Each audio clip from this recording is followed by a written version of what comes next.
یہ انہوں نے خاص مجلس کے اندر ایسی بات کی ہے, کوئی عوام میں تو نہیں کی.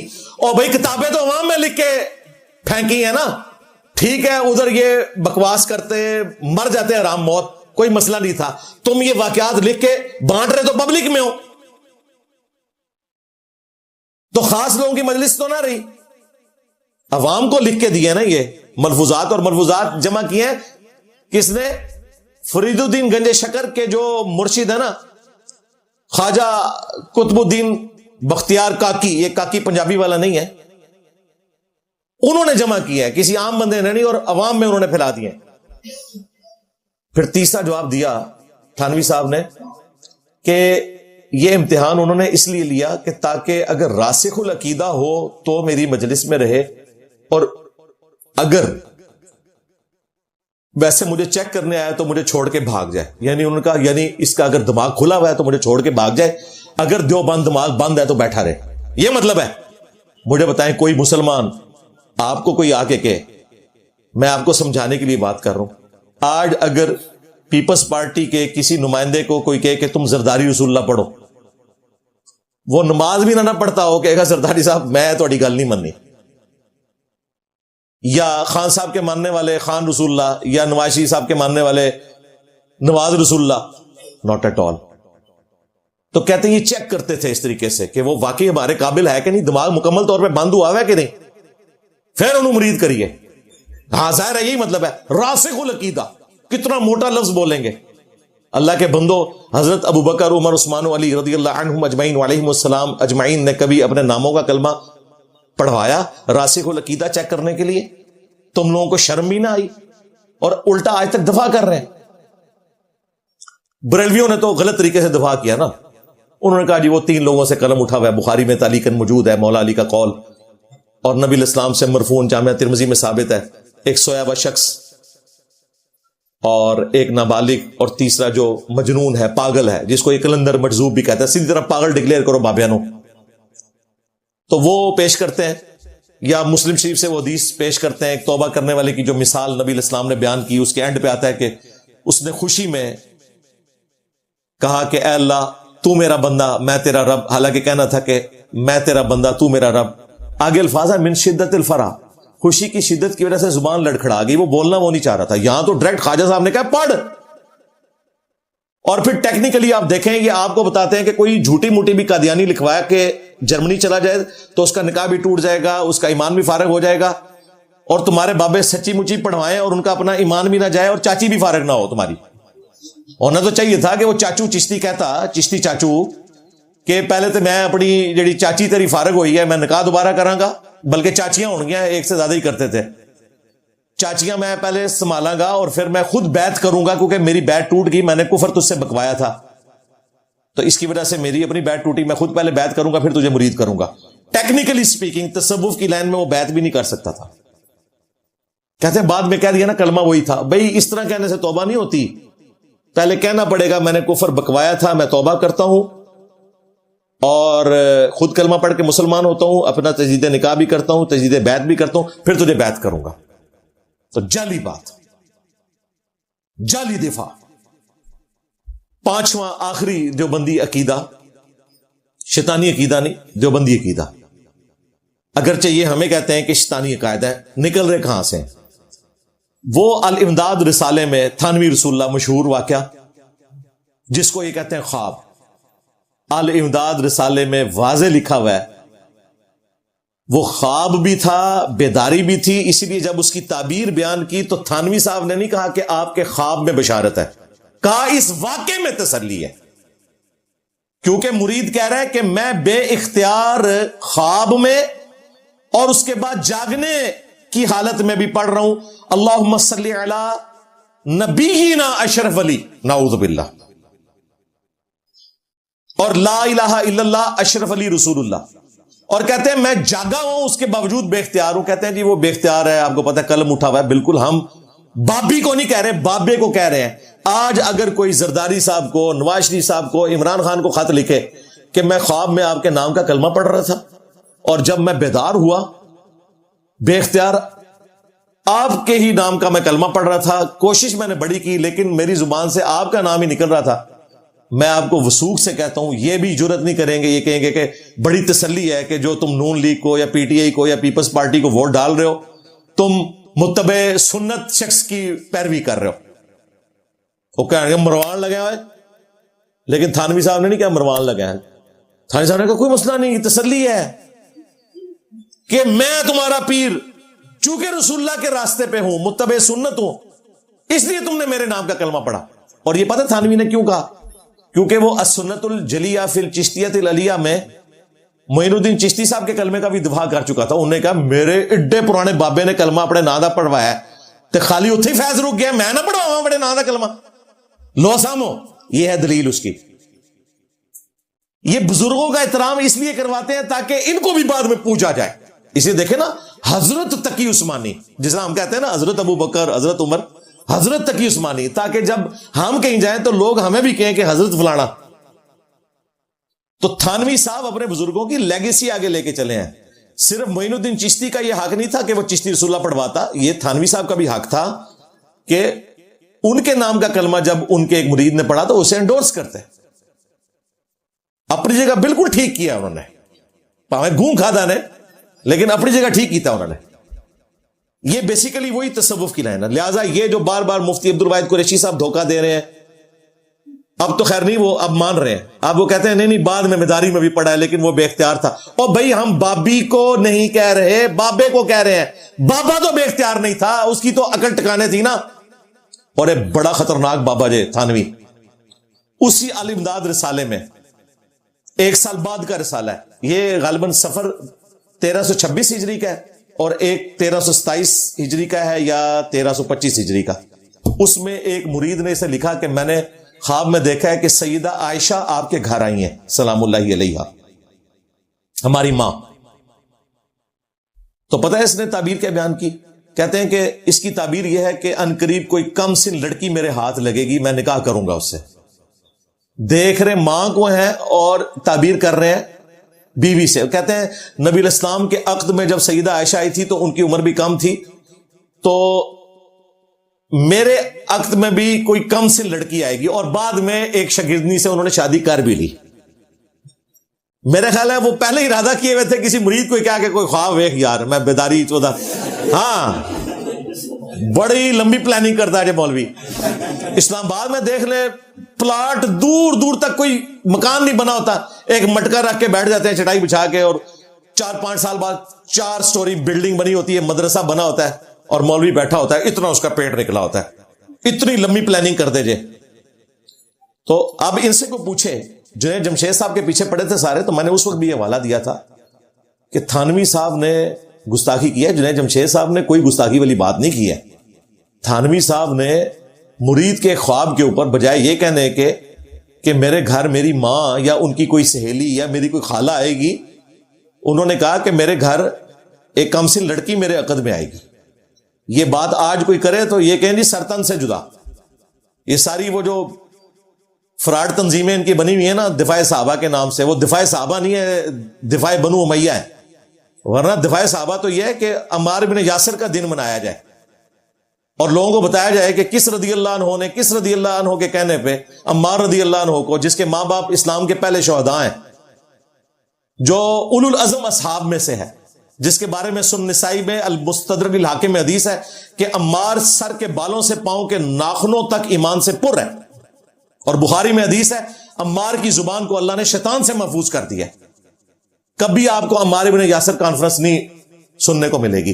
امیر معاویہ کانفرنس کریں گے رضی اللہ عنہ, ہم تو احترام سے ہی نام لیں گے, لیکن اللہ کے بندو کہاں عمار بن یاسر اور کہاں یہ فتح مکہ پہ مسلمان ہونے والے لوگ, تم ان کے دن منا رہے ہو اور عمار بن یاسر کا دن ہی نہیں منا رہے. سب فراڈ چل رہا ہے ان کا. یہ دفاع بنو امیہ ہے. تو ان سے میں پوچھوں گا کہ تمہارا تھانوی جو ہے وہ اما عائشہ کے بارے میں اس طریقے سے بات لکھ کے اور خواب کی تعبیر بیان کر کے گیا, اور خواب بھی مجھے لگتا ہے خود ہی گڑوایا اس نے. اب تمہاری غیرت ایمانی نہیں جاگ رہی کہ ہماری ماں کے بارے میں کس طریقے سے وہ لوگ گفتگو کر رہے ہیں؟ اب مجھے بتائیں, یہ امریکہ کا دیوبندی مفتی اگر اس طریقے سے مجھے شیطان کے راستے پہ نہ کہتا تو میں اس طرح کھول کے چیزیں نہ بیان کرتا. انہوں نے مجھے اکسایا نا, تو میں انہیں بتا رہا ہوں کہ اللہ کے بندو, ایک غریب تو بدتمیز تو کوئی گراؤنڈ نہیں, ٹھیک ہے, تو فرقہ